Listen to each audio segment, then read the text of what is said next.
Bonjour à tous et bienvenue. Je suis Béatrice Gravier, directrice d'équipe hôtel, le salon référent en hôtellerie-restauration, dont la prochaine édition aura lieu du 15 au 19 novembre à la Porte de Versailles à Paris.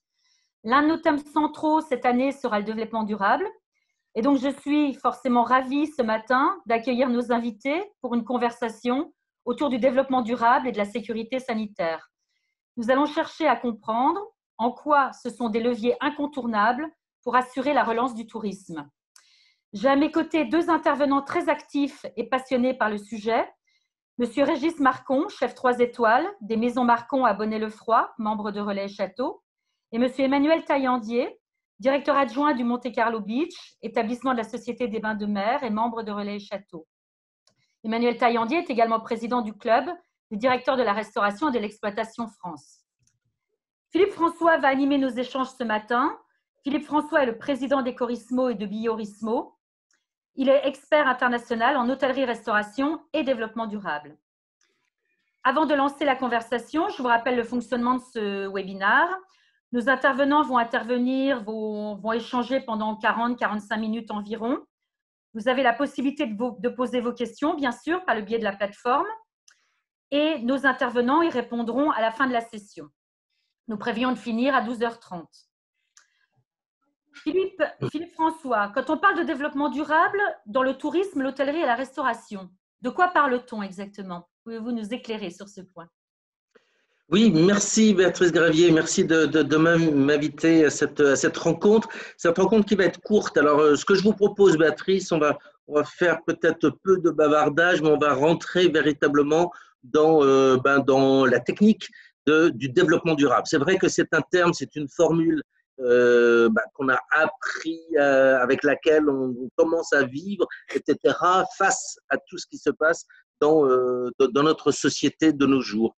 Et ce qui se passe aujourd'hui avec cette énorme pandémie mondiale, c'est un des éléments du développement durable. Mais le développement durable s'inscrit dans l'activité économique. C'est-à-dire que si on voulait avoir une définition du développement durable, ce serait probablement une réponse globale de chacun des acteurs de l'hôtellerie et de la restauration afin de reconsidérer la croissance économique par rapport à ce qui se passe dans le contexte dans lequel nous sommes, c'est-à-dire dans lequel il y a de plus en plus de pollution dans le monde, tout type de pollution, que ce soit la pollution visuelle, par exemple, on fait du tourisme dans des très beaux sites, malheureusement, si on construit maladroitement, etc., ben, ce ne sera plus aussi beau. Donc, ça, c'est le type de pollution. Ça peut être aussi l'aggravation de la situation de la biodiversité. Donc, vous voyez, la pollution égale changement climatique, aggravation de la biodiversité, ça peut être les risques que nous appelons, nous, les risques sociologiques. Quand il y a eu des phénomènes de terrorisme, et ça continue dans certains points de la planète, il ne peut pas y avoir de tourisme. Quand il y a eu des gilets jaunes, c'est difficile d'ouvrir les restaurants. Voilà, on l'a vu aussi. Mais on voit aussi qu'il y a donc une permanence de risques qui sont aussi des risques naturels. Et là, nous venons de vivre un hyper risque naturel avec la Covid-19. Donc, vous voyez que le développement durable, en fait, quand je dis c'est une réponse globale pour la croissance économique, on se situe non pas en enlevant des choses, mais en ajoutant des choses, c'est-à-dire la croissance économique. Tout est basé sur la croissance économique, dans laquelle on va demander à chacun des acteurs, je ne dis pas tous les acteurs, je dis bien chacun des acteurs, chacun a son rôle à jouer dans l'ensemble de ce jeu de développement durable, et chacun doit apporter des solutions. Alors, on va voir qu'il y a un certain nombre d'outils qu'on va mettre en jeu pour aller vers ce développement durable. Il y a les outils économiques, ceux-là, on les connaît bien. Hein, ça commence par la comptabilité, ça va vers la gestion, ça va vers du F&B management, etc. Tous ces outils économiques, le yield management, tout ça, voilà. Ça, c'est une boîte à outils d'économie. Il y a la boîte à outils environnementale, donc tout ce qu'on va faire sur l'environnement, et tout à l'heure, on va avoir probablement un certain nombre d'expériences là-dessus. Ça peut être sur les déchets alimentaires, ça peut être sur la gestion des déchets, ça peut être sur la diminution des énergies fossiles, ça peut être sur l'utilisation d'autres matériaux que du plastique, etc., etc. Donc ça, c'est la boîte à outils environnementale. Et puis ensuite, il y a la boîte à outils, peut-être celle à laquelle on pense moins dans un premier temps, qui est la boîte à outils sociale et sociétale. En fait, ça veut dire quoi? C'est-à-dire qu'on va se mettre en place dans une démarche de développement durable à partir du moment où on va essayer de faire toujours un petit peu mieux que ce qu'on faisait auparavant. On verra tout à l'heure, on est dans une démarche de progrès et c'est vis-à-vis de ses voisins. Comment est-ce que je peux moins embêter mes voisins avec mon activité? C'est les relations avec ma collectivité territoriale. C'est les conditions de travail de mes salariés. Donc, ça veut dire des conditions de sécurité, de bien-être, de confort de mes salariés. Ça va être évidemment, puisqu'on est dans le cadre d'équipe hôtel, toute la relation avec mes premiers partenaires que sont les fournisseurs et les éco-fournisseurs et voir avec eux comment on va pouvoir mieux acheter, mieux stocker. Et ça, c'est une collaboration. Vous voyez que c'est la responsabilité sociale et sociétale. Et tout ça, évidemment, c'est englobé dans un objectif qui est toujours une meilleure satisfaction de nos clients. Puisqu'on le sait maintenant, depuis, vous savez, dans le cadre de François Tourisme Consultant, ça fait maintenant 20 ans que je m'intéresse à ces sujets. On vient de produire notre 19e guide très opérationnel sur ces sujets-là.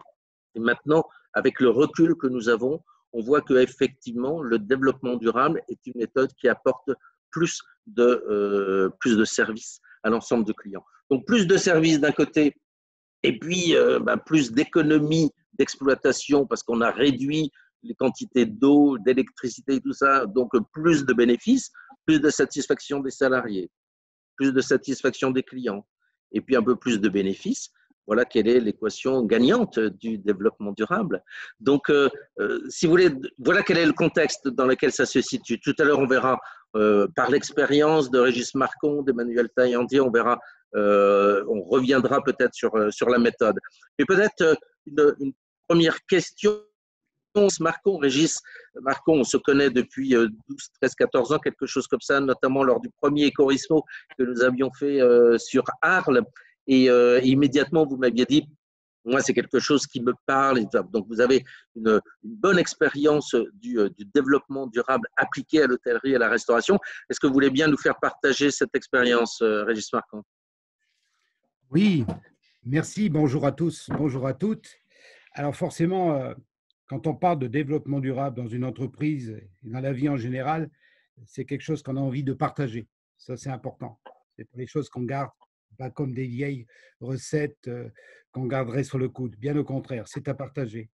Rapidement, pour vous expliquer mon entreprise, nous sommes, avec Michel, mon épouse et moi, installés ici à Saint-Bonnet-le-Froid depuis 40 ans. Une entreprise où nous étions 2 au départ, une vingtaine en 95 et plus de 100 maintenant. Alors, quand on parle de développement durable, forcément, l'entreprise qui a grossi en est impactée. Pour être beaucoup plus clair avec vous sur notre vie en entreprise, notre maison, pour moi, il y a 3 socles qui me paraissent importants, que tu as rappelé tout à l'heure. Mais je vous le dirai avec mes mots et surtout avec mon expérience. La première, c'est l'humain. Je pense qu'on peut presque le mettre en premier, parce que tout est conditionné par l'humain. La deuxième, c'est le côté économique, forcément. Et la troisième, qui nous concerne encore plus, parce que ça passe par plein d'investissements, voire de détails, c'est l'environnement. Le côté humain, eh bien, je dirais que c'est, sans chercher de recettes secrètes, c'est nos valeurs, tout simplement, les valeurs de chacun. Comment on conduit une entreprise, comment on fait que nos collaborateurs se sentent bien dans l'entreprise. Ça passe par des salaires, ça passe par des conditions de travail. C'est quelque chose qui était important pour nous, parce que dans notre travail au quotidien, c'est aimer nos collaborateurs. Aimer nos collaborateurs, c'est en fait en sorte que dans l'entreprise, ils se sentent bien, qu'ils soient payés le mieux possible, bien entendu, les conditions de logement, puisque nous avons actuellement plus de 45 logements, 4 maisons et des studios à la destination de nos collaborateurs. Nous avons mis en place, et c'est surtout mon fils, un système qui fait qu'il y a un salaire avec le logement et des logements de qualité. Vous voyez, c'est tous ces petits détails qui nous semblent intéressants. L'attractivité qu'on peut mettre aussi au travail, la formation interne. Nous avons un briefing chaque semaine. Nous avons des animations, la sortie aux herbes, etc. Ça, c'est le premier point.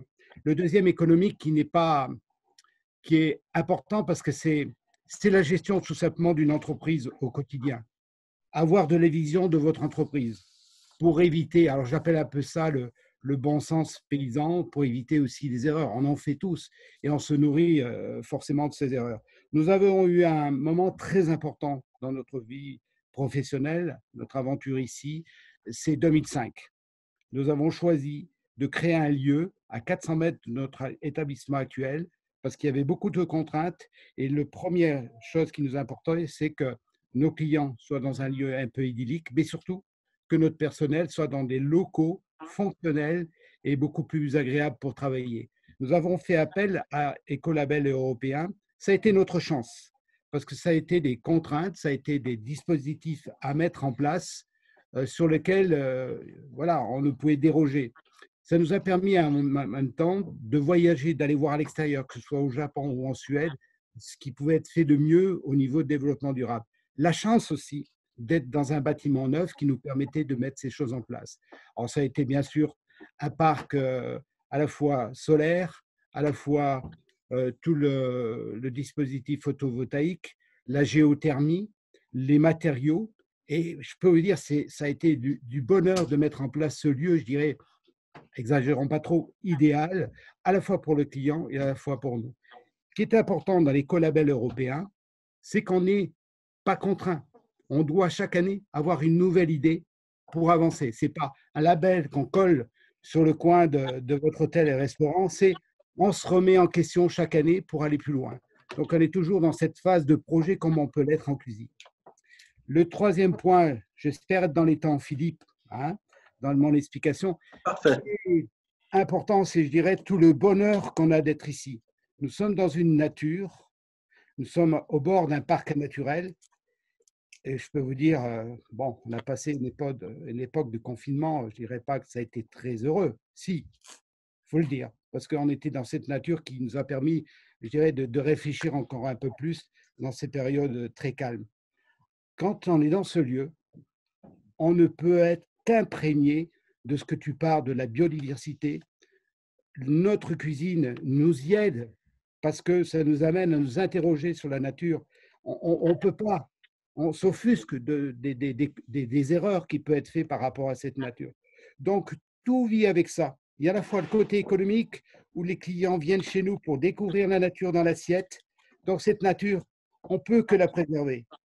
Et à partir de là, c'est tout ce qui se met en place au niveau de la formation des équipes, au niveau de l'éthique, au niveau du sens qu'on peut donner à nos recettes, le sens de l'accueil qu'on peut mettre en place ici. Vous voyez, et ça devient du projet, c'est notre énergie de tous les jours, le développement durable. Ce n'est pas un mot qu'on colle comme ça, simplement c'est l'ensemble. Alors, ça peut vous paraître, je ne dis pas idyllique, enfin, c'est du travail de tous les jours, c'est du travail de concertation. Et on essaye d'être dans un management beaucoup plus horizontal. Bon, ce n'est pas parce que c'est à la mode, mais ça paraît naturel avec cette nature. Je viens de discuter avec Lydia, là, qui s'occupe de ma communication. Je dis, écoute, on ne parle pas assez, Lydia, de travail qu'on peut faire ensemble. Ouais, c'est peut-être cette époque de confinement qui nous a appris à prendre le temps d'aller peut-être au bout des choses. Tout simplement pour notre bonheur personnel, mais surtout le bonheur des autres. Parce que finalement, on est dans un métier. C'est quoi notre métier? C'est quoi notre vision? C'est quoi notre passion? C'est de donner du bonheur aux gens. Eh bien, le développement durable, ça peut être, on en parle, des méthodes, des exemples, etc. Mais c'est la vie de tous les jours. C'est ce qui fait notre quotidien. Ce n'est pas quelque chose qui est arrivé en 1980, etc. Nos anciens en étaient imprégnés d'une façon différente. Mais pour terminer mon propos, parce que je crois que je suis dans les temps, Philippe, c'est bien? Oui. C'est parfait. C'est vous dire tout le bonheur qu'on a d'être ici, comme chez vous aussi, mais de faire transparaître tout ça à nos équipes et à nos clients. Ça fait partie de notre métier. Cette expérience est passionnante, Régis. Deux questions. C'est tes clients, ils en pensent quoi? Quelle est la réaction client? Donc, vous en parlez, toute l'équipe, je sais, je connais votre établissement, Régis, donc toutes les équipes en parlent et tout ça. Et donc, ils en pensent quoi? Et puis, l'autre question, c'est par rapport aux fournisseurs. Encore une fois, on est dans le cadre d'équipe hôtel. Donc, est-ce qu'il est facile de trouver des éco-fournisseurs? Alors, clients et fournisseurs, Régis. très bonne question qui finit d'expliquer un peu tout ce que je voulais vous dire. La première, les clients en pensent quoi? On a tout de suite voulu ne pas afficher écolabel. Alors, on a l'écolabel, forcément, mais dire voilà, on va en faire une publicité, etc. C'était pas le but. C'était d'avoir un outil, de mettre en place les choses, d'apprendre de l'extérieur. Je parle des voyages, etc. Nos clients sont acteurs, puisque dans les chambres, eux-mêmes font leur tri sélectif. Et on a été étonné d'avoir justement des retours de nos clients. Ils n'ont pas choisi chez nous parce que c'était écolabel, mais ils en ont apprécié tous les bienfaits parce que voilà, on est dans cette ambiance générale où on se fait confiance. Pour vous donner une idée, dans une chambre, par exemple, le minibar, rien n'est payant. Pas parce que voilà, on va tout donner, c'est pas ça. On donne cet esprit de liberté quand on rentre dans une chambre. Il n'y a pas à chaque fois, tiens, il faut payer ci, il faut payer ça, telle activité. On leur donne une quantité de livres intéressante. On s'en fait voler, forcément. On peut se plaindre, c'est pas grave. On donne cette liberté aux gens. Et la deuxième, par rapport aux fournisseurs, il y a une exigence importante, forcément. Et là, c'est tout notre côté, je dirais, c'est un domaine qui m'importe, c'est la nutrition. Le fait de bien comprendre la nutrition, ce n'est pas une technique compliquée, hein, c'est simplement comprendre les produits, tout simplement. On peut être très exigeant par rapport à nos fournisseurs. On est pratiquement tout en bio, mais pas parce qu'on veut être bio systématiquement, mais parce que ça a du sens. On a une boulangerie, on a mis dès le départ les farines bio, parce que voilà, c'est important, on faisait des pains complets, etc. Et surtout, un de mes grands bonheurs dont je ne t'ai pas parlé tout à l'heure, c'est que mon fils, il y a 6 ans, a voulu acheter un terrain qui ne coûtait pas grand-chose, parce que c'est dans des endroits incroyables, pas très loin d'ici, à plus basse altitude. Et je lui dis, Jacques, tu oublies, c'est trop compliqué la culture, c'est un métier. Forcément, un fils n'écoute pas son père, c'est ce qui en fait le charme en même temps et sa valeur. Et il a voulu absolument mettre en place ce jardin, et je peux vous dire que c'est fabuleux. On a Karine et Didier en ce moment qui s'occupent de ce jardin, et nous sommes pratiquement en autosuffisance avec des produits de ouf, quoi. Et ça donne encore plus de sens à notre engagement et je dirais à notre métier en général. Et c'est facile de trouver donc des éco-fournisseurs. Je me rappelle des anecdotes qu'on a vécues ensemble avec Orismo, mais pour la moquette, pour des types de peinture, pour des revêtements de murs, etc. C'est facile ou pas à trouver des fournisseurs qui sont bien dans cette démarche de développement durable? Alors, je ne dis pas que c'est facile. Il faut des fois, au début, il a fallu aller les chercher. On a fait appel, moi je vois les Autrichiens sont venus, par exemple, le triple fût pour l'organisation. Pour les produits, c'est la même chose. On crée un réseau. C'est pour ça que je dis à tous, ce qui est important dans cette notion de développement durable, c'est pas être dans des donneurs de leçons, en disant il faut faire ci, il faut faire ça. Il faut partager ce bonheur qu'on a de retirer tous les jours les bienfaits d'être, je ne dis pas dans cette posture, d'être dans cet engagement, dans cette vie de tous les jours qui, toute simple, c'est simplement respect de la nature, respect des gens. On fait des erreurs, forcément, c'est ce que je disais tout à l'heure, mais le partager, on se crée un réseau. Et moi, j'ai de plus en plus de fournisseurs, de gens qui viennent me voir parce qu'ils ne savent pas que ils ne me considèrent pas comme un spécialiste de la question, mais ils savent que je m'engage dans cette voie. Alors forcément, on se nourrit les uns les autres. Et voilà, la rencontre est importante. Merci Régis Marcon, super expérience. Alors, j'entends parler effectivement de donner du sens, de prendre soin de ses salariés, d'être en phase avec la nature. Donc, j'imagine que derrière cette démarche de développement durable, il y a quand même une nécessité de trouver des méthodes, des outils, un encadrement pour rendre ça réel. Philippe François, est-ce que vous pouvez nous éclairer, nous dire 2 mots sur cette méthodologie? Effectivement, là, on a vu bien l'expérience extraordinaire de Régis Marcon. On a vu le contexte, on a vu pourquoi on va le faire. On voit que c'est la complémentarité entre l'économique, l'humain et l'environnemental, comme l'a très bien dit Régis. Mais effectivement, pour que ça marche, il faut de la méthode. Il y a un certain nombre d'hôteliers, de restaurateurs, d'hôtels de plein air qui se sont lancés comme ça dans des démarches de développement durable et ça n'a pas marché parce qu'il manquait de méthode. Donc, si vous voulez bien, en quelques minutes, on va reprendre un petit peu quelle est la méthode qu'il faut adopter. Et ensuite, je passerai la parole à Emmanuel Taillandier pour voir dans son entreprise comment ils ont appliqué ces méthodes. La première des méthodes qu'il faut se dire, c'est quel est mon intérêt? On a commencé à le voir là tout à l'heure, mais c'est quel est mon intérêt? Donc, dans votre entreprise, dans votre hôtel, votre restaurant, votre bar, vous allez d'abord vous dire pourquoi je le fais. Et une fois que vous savez pourquoi vous le faites, vous verrez, vous le ferez beaucoup mieux et vous allez le partager avec les gens qui sont autour de vous, c'est-à-dire vos employés, c'est-à-dire vos fournisseurs et un jour avec vos clients. Donc, on a vu l'enjeu principal, c'est l'augmentation de la rentabilité. Les 7 enjeux que je vais vous donner, il n'y a pas d'ordre, ils sont tous importants. Parce que bien sûr, je peux dire, bon, le principal enjeu, c'est que notre planète soit encore plus bleue et plus belle demain matin et que nous vivions mieux sur la planète, bien évidemment. Mais je reprends tout ça. Moi, je suis conseiller en entreprise, donc avant tout, si l'entreprise fonctionne, c'est parce qu'elle est rentable. Donc, c'est une augmentation de la rentabilité, on l'a vu, sur pratiquement l'ensemble. J'ai eu une fois une contre-expérience avec un hôtel connu sur Paris, où effectivement, ça n'a pas marché parce qu'il n'avait pas mesuré les résultats, mais j'y reviendrai peut-être tout à l'heure. Donc, la première des choses, c'est se dire qu'on va faire ça pour aussi augmenter la rentabilité de mon établissement. Premier point. Deuxième point, c'est me différencier par rapport à mes concurrents. Je ne dis pas, comme Régis l'a dit tout à l'heure, je ne dis pas que parce que je suis écolabel européen ou Green Globe ou Clévert ou autre, tout de suite les clients vont influer chez moi. Non, ça ne se passe pas comme ça. En revanche, c'est vrai que c'est une différenciation auprès d'agences en ligne, auprès de guides, tout simplement. C'est une différenciation. Regardez, ça fait 10 ans que nous parlions avec le guide Michelin un jour de faire rentrer des critères de développement durable dans pas l'inspection, j'aime pas ce mot, mais dans l'analyse de la qualité du restaurant, etc. Ça y est, c'est fait. Donc, et on voit bien maintenant que Michelin a effectivement son petit icône sur le développement durable pour les entreprises qu'il visite. On voit bien que ça fait une différenciation, effectivement, avec ses concurrents.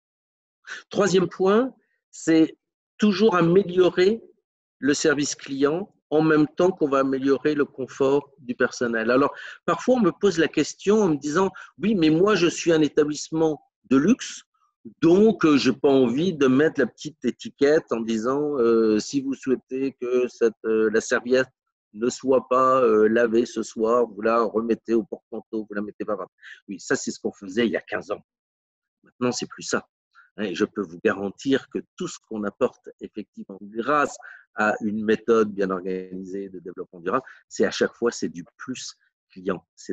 Tout à l'heure, Régis Marcon nous a fait deux anecdotes où effectivement le bar est ouvert. Bon, et puis dans le bar, il y a plus de plastique. Et puis à un moment donné, on commence à en parler avec le client. Et là, le client dit waouh, ouais, effectivement, je suis dans un établissement qui fait les choses bien. Je suis dans un établissement professionnel. Et j'ai dit en même temps, augmenter le service client et en même temps le confort des salariés. Régis Marcon a tout à fait raison de dire, c'est un principe aussi, pas humain, mais humaniste.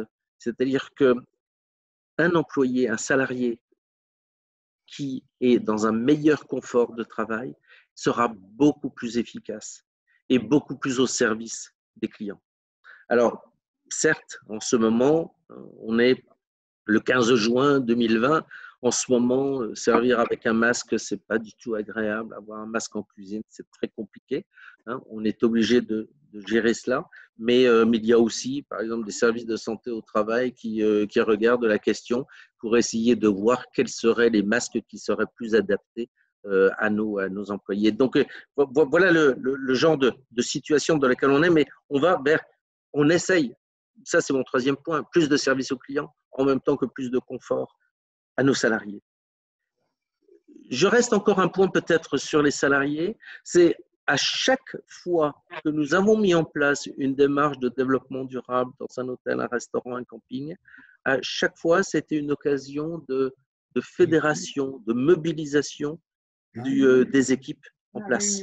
À chaque fois, c'est une bonne nouvelle qu'on apporte aux équipes et en disant qui est volontaire, qui veut bien travailler avec moi sur le sujet du développement durable et tout de suite, les équipes se mettent ensemble. Il y a plein d'expériences dans lesquelles il y a des hôtels qui font par exemple des boîtes à idées, aussi bien avec le personnel qu'avec les fournisseurs, qu'avec les clients, en disant qu'est-ce qu'on pourrait faire de plus et de mieux là-dedans. À un moment donné où les ressources humaines dans l'hôtellerie et la restauration sont un de nos soucis quotidiens, avoir un projet fédérateur tel que le développement durable au sein de son entreprise me paraît être une bonne idée et astucieuse.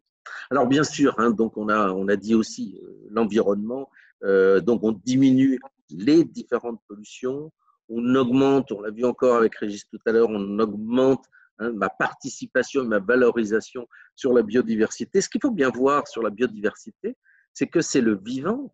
Et nous-mêmes, nous faisons complètement partie de la biodiversité. C'est le règne animal, le règne végétal. En ce moment, il y a effectivement une décroissance due à plein de choses, notamment toutes ces pollutions de cette biodiversité. Il y a quelques années, à la demande de la direction du tourisme, nous avons émis une analyse qui s'est transformée en un livre qui s'appelle biodiversité et tourisme. On a mis en place un label qui s'appelle le label Biorismo pour essayer de trouver des points d'action. Comment moi je peux faire? Moi j'ai un restaurant, voilà, qu'est-ce que je peux faire pour participer à la biodiversité? Ça donne quelques exemples.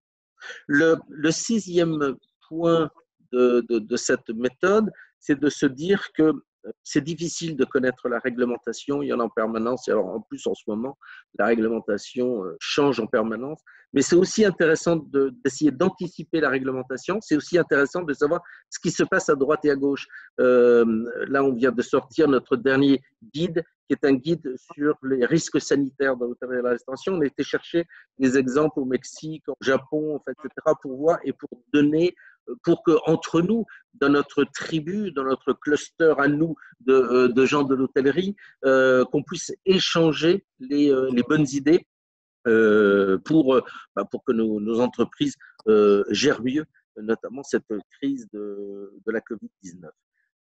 Donc, anticiper la réglementation, mieux la connaître. Si on est ensemble, si on travaille en réseau, on arrivera à mieux la connaître.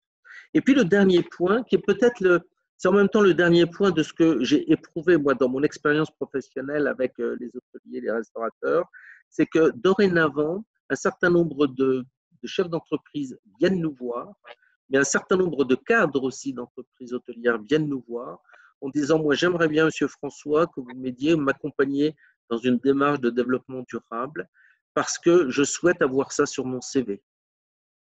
C'est-à-dire que maintenant, c'est devenu aussi un argument en disant, moi, je souhaite être plus professionnel. Je veux augmenter mon professionnalisme. Et ça, c'est extrêmement reconnu par les clients. Et ça, c'est un vrai sujet de communication qu'on a là avec les clients et avec le directeur général d'hôtel, des gens connus à Paris, en province, à l'étranger, qui sont nos grands hôteliers, nos grands capitaines d'industrie hôtelière, qui disent, mais dans le fond, moi, je n'ai pas encore fait ça. Ça, c'est un outil que je n'ai pas encore mis en place. En ce moment, vous connaissez mes actions sur la formation hôtelière au niveau international. Je milite beaucoup pour que le développement durable devienne une matière obligatoire à enseigner dès le CAP. Le développement durable, c'est aussi c'est l'ergonomie. Tout à l'heure, je parlais de confort des employés et des salariés. C'est donc l'ergonomie. Savoir bien tenir un couteau. Savoir qu'un couteau qui coupe bien est beaucoup moins dangereux qu'un couteau qui coupe mal. C'est ça aussi sur le côté humain de Régis tout à l'heure. C'est ça aussi le développement durable.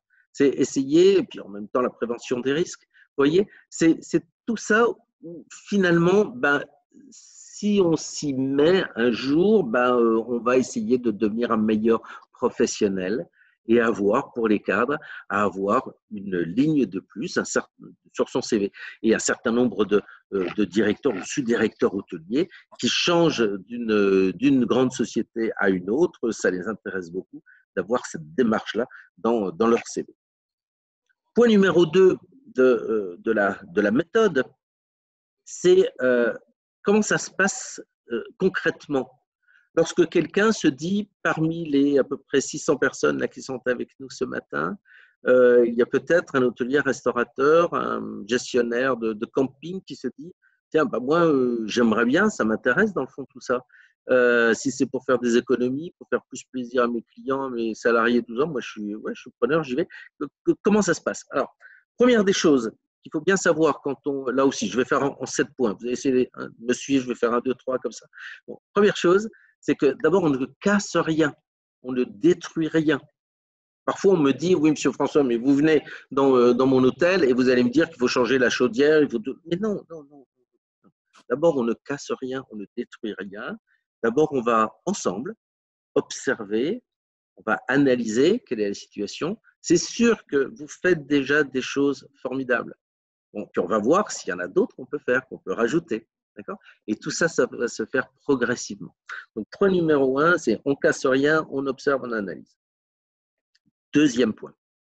Là, une fois qu'on a analysé, on va choisir. Tout n'est pas à faire en même temps. Tout à l'heure, Régis Marcon nous l'a dit. Il s'est lancé sur les collabels européens, il ne fallait pas tout faire en même temps. Nous, on est dans une démarche de progrès. C'est progressivement, on va faire des choses. Donc, on va choisir ce qu'on va faire. On va aussi choisir ce qu'on ne va pas faire. On va donc se donner des priorités et on va monter un plan d'action qu'on va se dire tout simplement, ça c'est pour 1 an, c'est pour 2 ans, c'est pour 3 ans, et puis on verra au fur et à mesure qu'on avancera.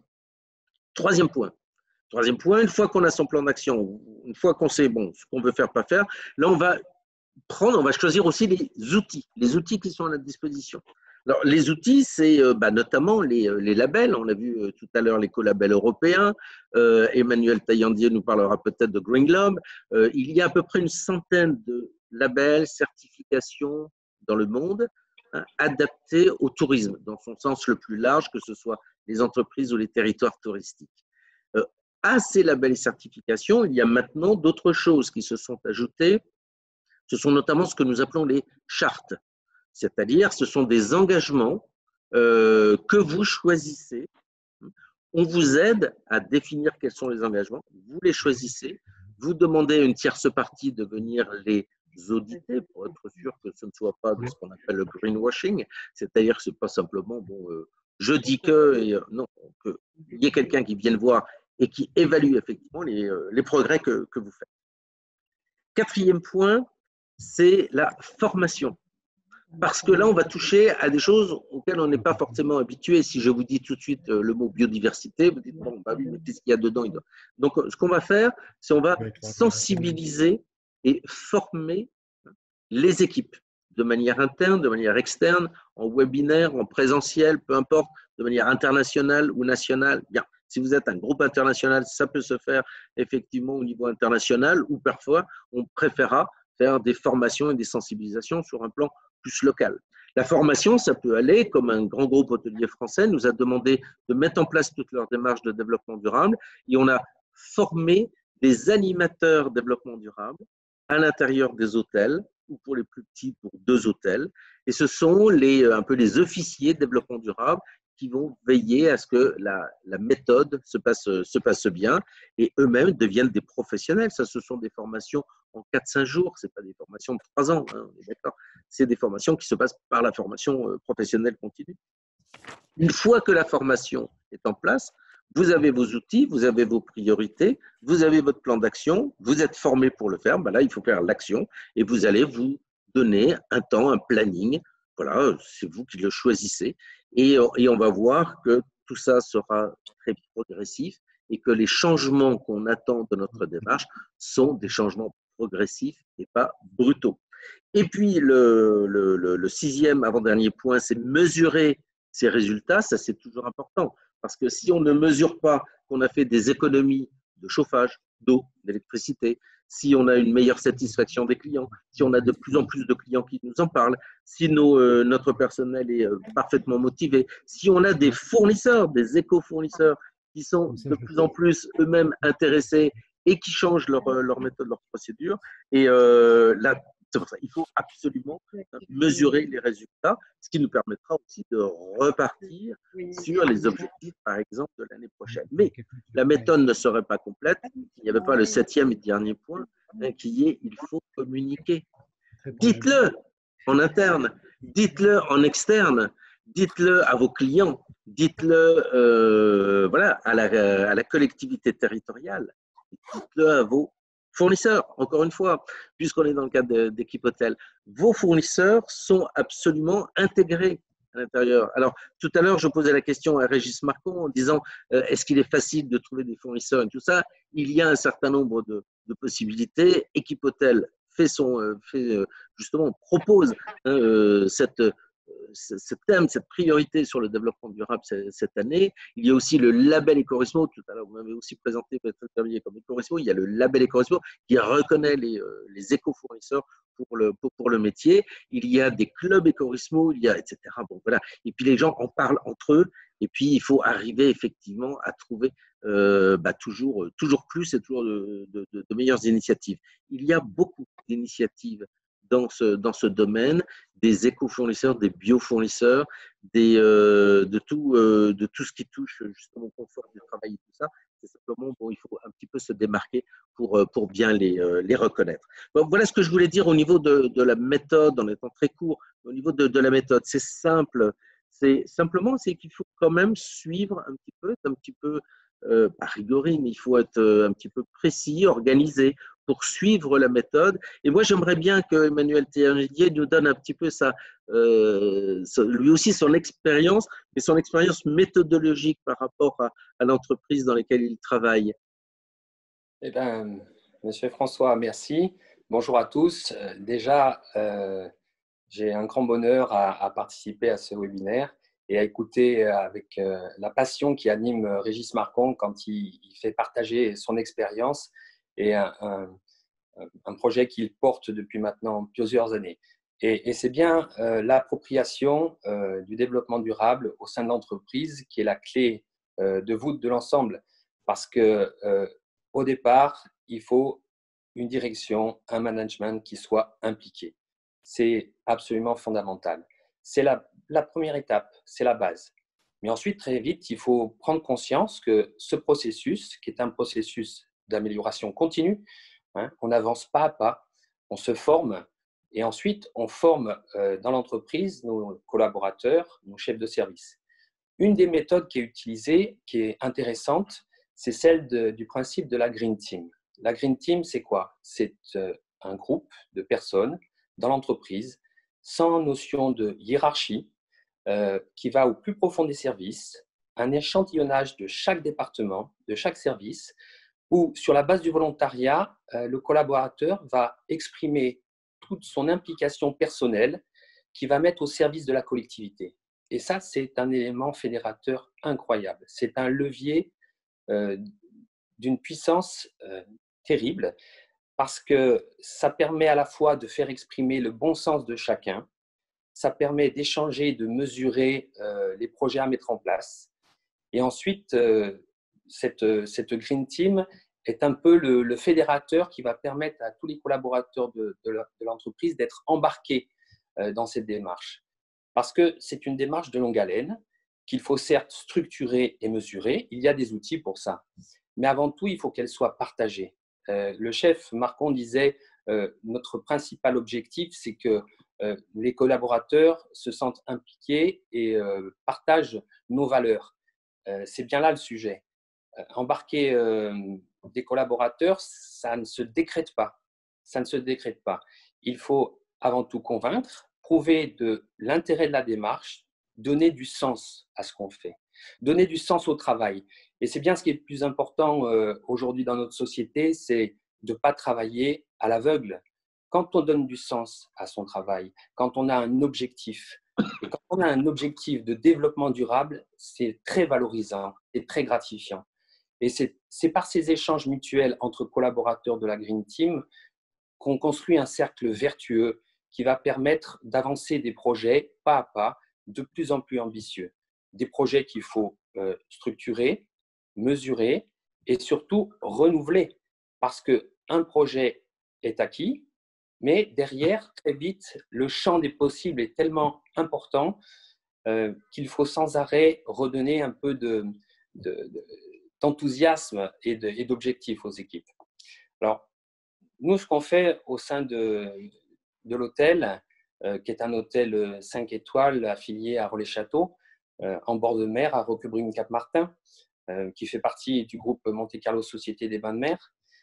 C'est avant tout un principe de réalité. On s'inscrit dans un territoire, on a la chance de s'inscrire dans un territoire où la biodiversité est encore présente. Et notre mission est aussi de protéger cette biodiversité, voire de l'encourager. Des projets très simples, très engageants, qui permettent à chacun d'apporter sa contribution, peuvent être développés. Notre objectif sur l'année 2020, dans une situation très complexe, c'est par exemple de proposer à notre clientèle, derrière l'hôtel, dans une magnifique pinède, de découvrir un refuge de la Ligue de protection des oiseaux. Ça paraît simple, et pourtant c'est un projet passionnant, où on découvre que tel ou tel collaborateur a une connaissance faunistique, floristique, qu'on ne pouvait pas soupçonner. Et on se fait aider pour ça, parce que on ne peut pas nous ne sommes pas des spécialistes de chaque domaine. On a pour mission d'accompagner l'ensemble de l'équipe dans une direction, mais on peut se faire entourer, accompagner, notamment par la formation. La Ligue de protection des oiseaux a organisé, par exemple, une rencontre avec les collaborateurs sur site et a expliqué la méthode qu'ils utilisaient pour recenser les espèces du vivant qui sont sur ce petit territoire. La magie opère et la magie, elle est fédératrice. Et de sentir tel ou tel collaborateur, qu'il soit valet ou femme de chambre, qu'il soit maître d'hôtel, steward, s'impliquer en dehors de son champ traditionnel de travail permet ensuite de porter une parole et un sens auprès des autres collaborateurs, mais aussi auprès de la clientèle, parce que ça transparaît. Et l'important, disait Philippe François, de communiquer en interne et en externe, c'est vrai, on ne revendique pas assez ce qu'on fait. Il faut qu'on arrête d'être trop frileux, de ne pas revendiquer les très belles choses qui sont mises en pratique, à tous les stades. Je prends un exemple, quelque chose de très prosaïque. On a mis en place un guide des bonnes pratiques par service. Chaque service a réfléchi, chacun dans son service, à qu'est-ce qu'il pouvait faire à son niveau dans une démarche de développement durable. Ça peut aller de choses très basiques, comme de projets beaucoup plus ambitieux. Le fait de descendre au niveau du service, ça permet aussi d'analyser en profondeur l'organisation interne. Et de remettre ça en cause régulièrement permet de créer des situations de changement, d'évolution, et qui vont toujours dans le bon sens. On se base avant tout sur le bon sens des uns et des autres. Voilà. Ce guide des bonnes pratiques, une fois qu'il est mis en place, comme disait Philippe François, il faut mesurer. C'est important de donner un objectif, mais aussi de mesurer l'évolution de ce qui est mis en place pour atteindre cet objectif. Il ne faut pas hésiter à se donner des objectifs quantitatifs. Oui, l'année prochaine, je souhaite diminuer de 20% ma consommation de papier. Comment je m'y prends? Chacun travaille dessus. Et avec ça, avec une fédération de personnes impliquées et volontaires, on s'aperçoit que des solutions existent. Les solutions sont nombreuses. Bon, je prendrai aussi le soutien de la certification. Elle est indispensable parce on peut avoir toute la démarche ambitieuse que l'on souhaite dans le développement durable. Ça nécessite néanmoins une structuration que nous apportent les certifications. Nous avons choisi Green Globe. Pourquoi? Parce que Green Globe est basé sur un référentiel très exigeant, 386 critères. Je ne vous cache pas que les jours d'audit ou les semaines qui précèdent, il y a un peu de pression au niveau des équipes. Mais néanmoins, ce positionnement vis-à-vis d'une certification nous aide à structurer notre propre démarche. Pourquoi? Elle nous permet d'analyser ce qu'on a fait, de se fixer des objectifs et de mesurer les objectifs à atteindre. Et ça, c'est très, en principe de fonctionnement, c'est très encourageant et c'est très gratifiant. Quand on peut dire qu'on a réussi sur tel point à baisser sa consommation d'eau par des gestes, des éco-gestes de tous les jours. C'est en cuisine, c'est le fait de fermer le robinet quand c'est le moment. C'est sur le parking quand on choisit de nettoyer au souffleur électrique plutôt qu'à grande eau. Toutes ces choses très basiques, mis bout à bout et structurées dans une démarche, eh ben, ça produit des effets incroyables et des effets qui ont un écho important sur le plan économique. Et ça, c'est très intéressant. Quand on arrive à associer l'écologique et l'économique, ne jamais l'opposer, on trouve toujours ce cercle très vertueux. Travailler donc avec une certification aide à structurer la démarche dans l'entreprise. Communiquer à ses clients, mais communiquer aussi et beaucoup en interne. Valoriser ses expériences, valoriser ses projets. Mobiliser les collaborateurs au quotidien au travers de choses simples. Hein. Ça peut être des briefings, ça peut être des affichages, ça peut être des récompenses aussi, des awards, des green awards. Ah oui. Tout s'expérimente. Oui. Travailler sur l'énergie et la maîtrise des énergies, la consommation d'eau par exemple. L'eau, le bien le plus précieux, c'est l'enjeu de demain. Et est-ce qu'aujourd'hui, chacun dans l'entreprise n'est pas en situation d'améliorer sa consommation d'eau? Bien sûr que oui, il y a des outils, il y a des méthodes. Ces achats éco-responsables, les grands salons comme Équipe Hôtel, forcément nous aident beaucoup parce qu'ils regroupent en un seul lieu, en un seul temps, l'essentiel de l'offre, plutôt que d'aller perdre beaucoup de temps à aller chercher, faire du picking, faire une veille technologique qui est très gourmande et très chronophage. Mais travailler sur ces achats de produits éco-conçus, plus qu'éco-responsables, éco-conçus. Oui. Ça permet aussi de diminuer nos déchets. Travailler aussi sur ces réductions et tri des déchets. Philippe, tu voulais m'interrompre, je t'en prie. Oui, excusez-moi Emmanuel Taillon-Diablé. Justement, puisqu'on est équipe hôtel avec les fournisseurs, est-ce que vous trouvez tous les éco-fournisseurs dont vous avez besoin, que ce soit pour de l'équipement, du mobilier, que ce soit peut-être en alimentaire? Est-ce que vous avez suffisamment d'offres de la part de fournisseurs ou là, c'est le moment où il y a forcément je ne sais pas, 100, 200, peut-être plus, fournisseurs d'équipe hôtel, exposants d'équipe hôtel qui sont là, on les vous écoutez. Donc, est-ce que vous avez là, un message à leur passer? On est toujours avide de découvrir l'engagement de tel ou tel, plus que fournisseur partenaire aujourd'hui. Pourquoi? Parce que si on veut aller au bout de cette démarche, le produit éco-conçu, éco-responsable, il faut se poser la question aussi, où est-ce qu'il est produit? Quel est l'impact carbone de sa production? Quel est l'impact carbone de son transport? Donc, on va aussi chercher au plus près de nos territoires, en localisant, en relocalisant, chercher autour de nous ces fournisseurs, ces artisans, ces maraîchers qui nous permettent aussi de donner à nos clients une démarche de consommation responsable.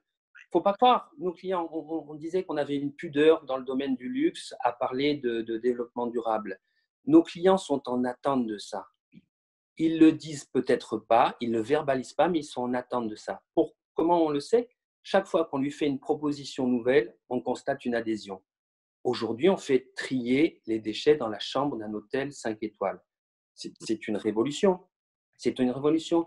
Et ça se passe très bien, pour la simple raison qu'aujourd'hui, c'est quelque chose qui est tellement intégré que le fait de ne pas le faire serait peut-être maintenant surprenant. Excellente. Merci beaucoup, Emmanuel Taillandier. Bien sûr, si, vous avez un dernier mot à ajouter. Allez-y. Allez-y, Emmanuel. Allez-y. Après, il y a peut-être des questions après, donc on a aussi le temps de répondre aux questions. La préservation de la biodiversité oui. et la mobilité propre. Quand on travaille aussi sur ses approvisionnements, il faut travailler sur sa logistique. Avec un peu d'analyse, avec un peu de méthode, on arrive à diminuer les transports notamment qui sont très impactants avec nos partenaires fournisseurs, en travaillant sur le rythme, le cadençage des livraisons, par exemple. Ça demande uniquement de l'analyse et du bon sens. Et pourtant, derrière, les effets sont énormes et les économies attendues sont importantes. Merci beaucoup pour cette belle expérience, Emmanuel Taillandier. Peut-être, Béatrice, y a-t-il des questions et qu'on se donne, parce que le temps passe vite, et Oui. qu'on se garde quand même 10 minutes pour répondre aux questions? Oui, alors on va regarder. Effectivement, je vois les questions arriver, donc on va y répondre dans 2 secondes. Juste avant de passer la parole aux questions, je voulais juste vous préciser, enfin, déjà, toutes ces paroles, moi, me semblent extrêmement rassurantes et motivantes parce que j'entends très souvent les professionnels nous dire qu'ils aimeraient mettre en place une méthode, une démarche de développement durable, mais ça fait peur souvent. Ils ont peur que ce soit très compliqué, très long. Donc là, tout ce que j'entends là me rassure et donc j'imagine que vous allez m'accompagner dans le sens là. Allez-y, allez-y, les professionnels, ça semble pas si compliqué que ça. Et ce que je voulais vous dire aussi, c'est que si vous avez besoin de conseils, de soutien pour mettre en place justement votre démarche développement durable au sein de votre établissement, voilà, ce qu'on écoute là, c'est un échantillon de ce qu'on va présenter aussi sur Équipe Hôtel avec toutes les équipes de Décorismo. Hein. Philippe, on a plus d'une vingtaine de conférences hebdomadaires tous les jours pendant les 5 jours du salon. On va pouvoir répondre à toutes les questions, vous guider, vous conseiller au mieux. Donc, allez-y, partez dans cette démarche de développement durable. On sera là à vos côtés, on pourra vous soutenir et vous aiguiller le plus possible dans le cadre de notre salon. Voilà. Samia, je vois les questions défiler. Tu peux nous en choisir une ou deux pour nos intervenants? Oui, bonjour à tous. Alors, une question sur les relations entre les établissements hôteliers et les lycées hôteliers et autres centres de formation pour justement avancer dans cette démarche main dans la main. Est-ce qu'il y aurait, quelle est la démarche qu'il faudrait avoir pour commencer à aller dans le sens pour former les futurs professionnels de notre métier?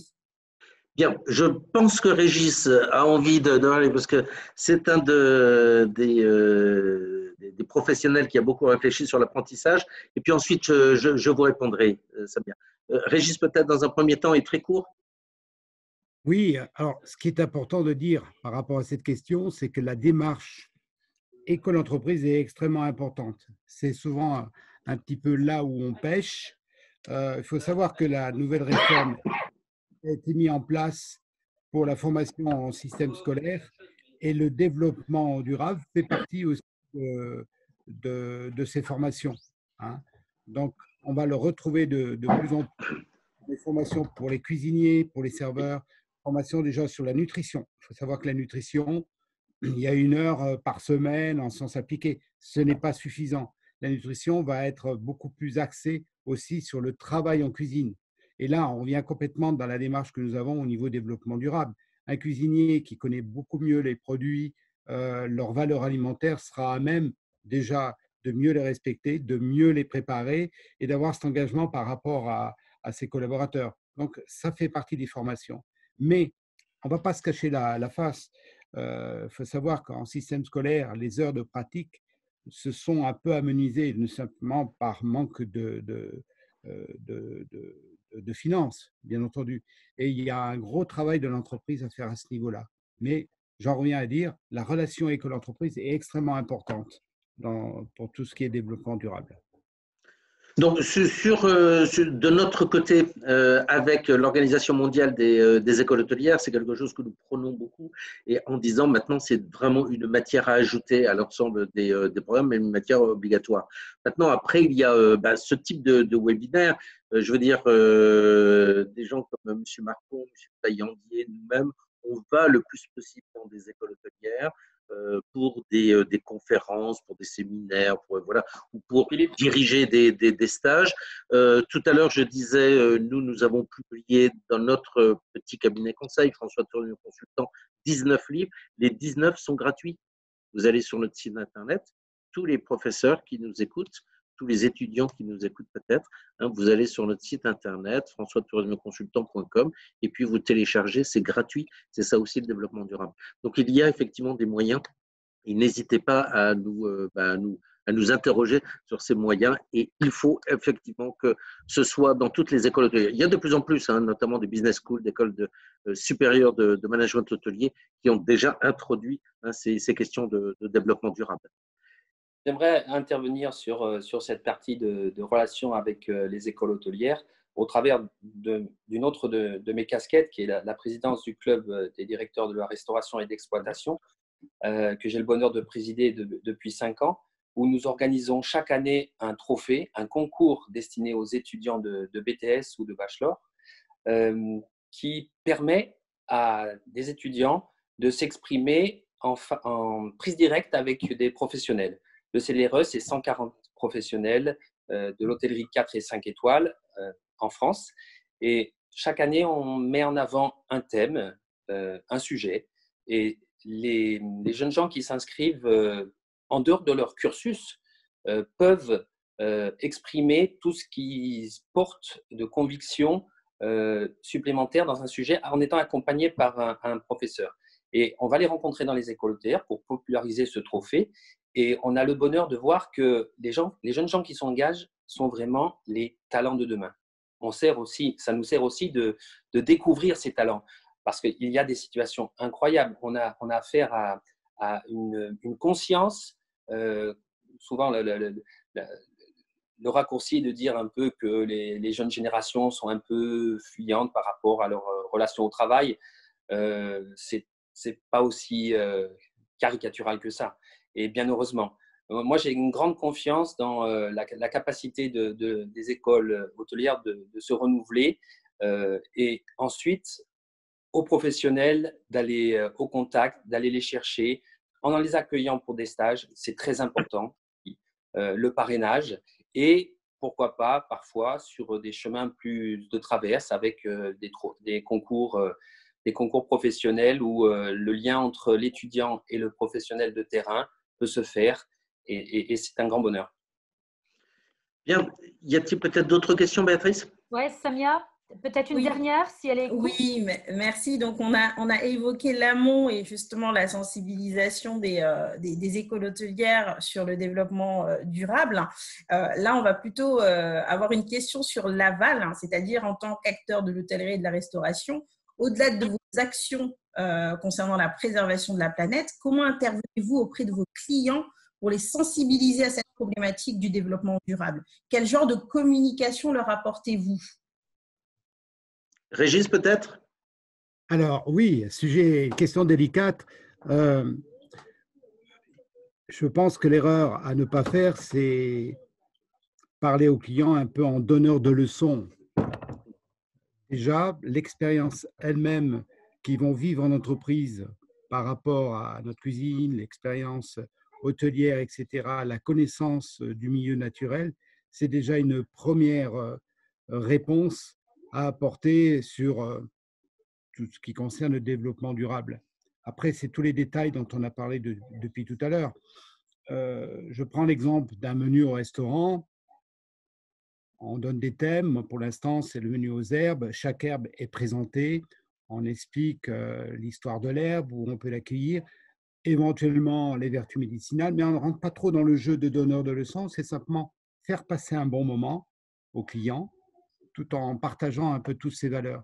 Alors, c'est pareil quand on présente une chambre. On présente forcément l'aspect technique obligatoire et nécessaire, mais en même temps, on présente aussi le milieu. Ça passe aussi par l'accueil. L'accueil, la façon de présenter la réservation, comment les gens vont être accueillis. Et Dieu sait si c'est important en ce moment, parce qu'avec les règles sanitaires, faire en sorte que ces règles sanitaires, je ne dis pas soient un plus, mais que les gens ne s'aperçoivent pas que c'est si contraignant que ça. Il faut que devant eux se présentent, nous les professionnels, les serveurs, etc., on a un visage, je dirais, le plus optimiste possible et le plus accueillant possible. Vous voyez, c'est plus dans le fait de donner des informations, c'est plus dans le fait de notre comportement personnel par rapport à ces clients-là. C'est très bien. Voilà, c'est tout un ensemble. Peut-être en une minute, Emmanuel. Sur ce point-là. Sur la communication client, oui. Oui, totalement en phase avec M. Marcon.